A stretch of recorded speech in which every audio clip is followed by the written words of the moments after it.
Right, here's my final presentation for Deaf Culture in America by me, Serena Arnold.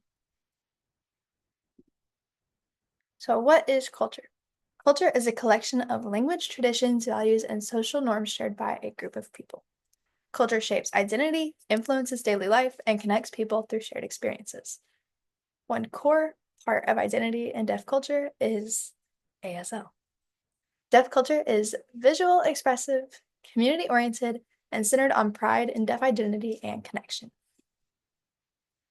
So, the history of deaf culture in 1817, the American School for the Deaf was founded, and Thomas Gallaudet and Laurent Clerc brought sign language and deaf education to life. This community resisted the wave of oralism and fought to protect ASL and deaf schools.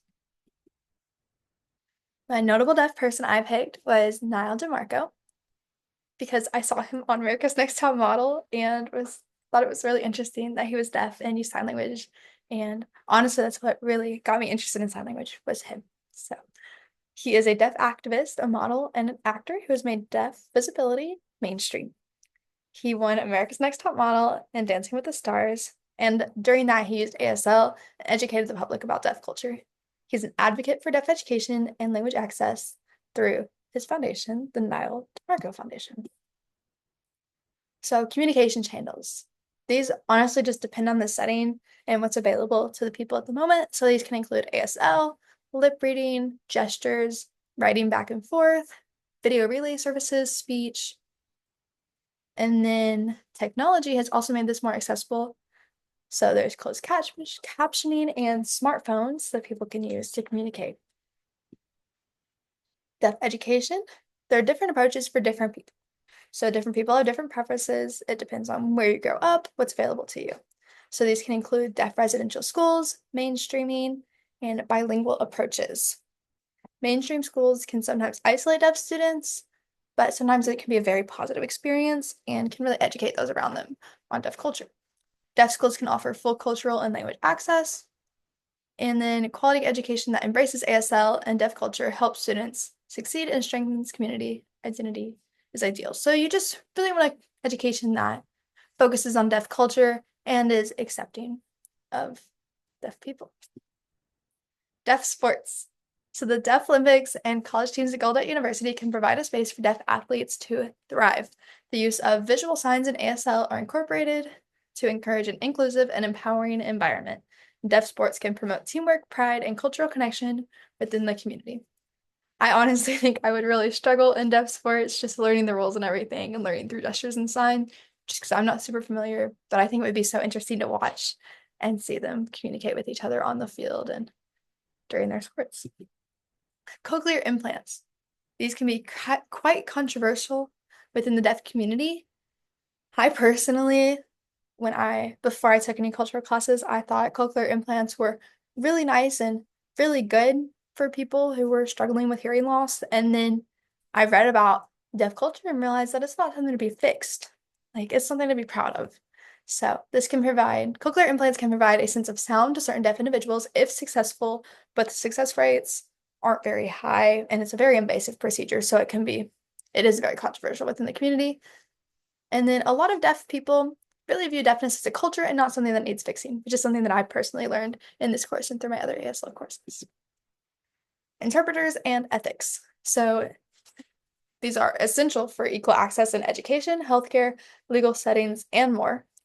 Certified interpreters are required to follow a code of ethics which promotes the following, which is confidentiality, accuracy, impartiality, and professionalism. Their purpose is to empower deaf individuals to communicate on their own terms and not to speak for them.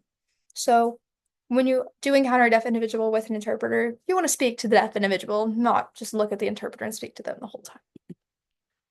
Discrimination and diversity. So autism is something that a lot of deaf people and hard of hearing people struggle with, which is prejudice against those who are deaf or people who use ASL. The deaf community can be quite diverse. So they have different races, genders, people of the LGBTQ community, and people with disabilities. And inclusion is key to creating a safe, uplifting environment. So don't discriminate against people who use ASL or people who are deaf. Advocacy. So my case, that I looked at was based off of the situation.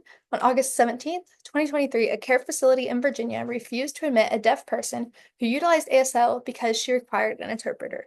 They didn't want to pay for it. They thought it was just too much work. They didn't want to go out of their way to provide her with the means that she needed.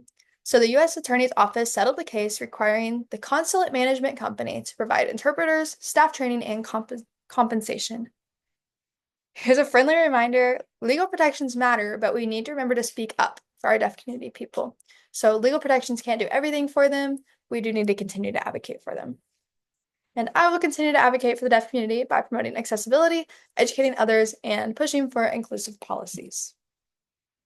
And then my ASLE, I had a lot of fun at this one. It was when the Natcher students came over, so I ate lunch with them at Fresh. And I just love seeing the deaf and hard of hearing kids utilize different communication modes. So they used ASL, speech, and some of them used a combination of the two. I primarily used ASL and finger spelling to connect with the students, but I did use speech when students needed speech to communicate. It is just important to respect what people prefer to communicate with. And deaf individuals typically learn to constantly adapt to be understood, so that was a nice way to put me in their shoes and see who communicated in which way. But I had a lot of fun at this event. Now, here is my signing video. I will play that for you.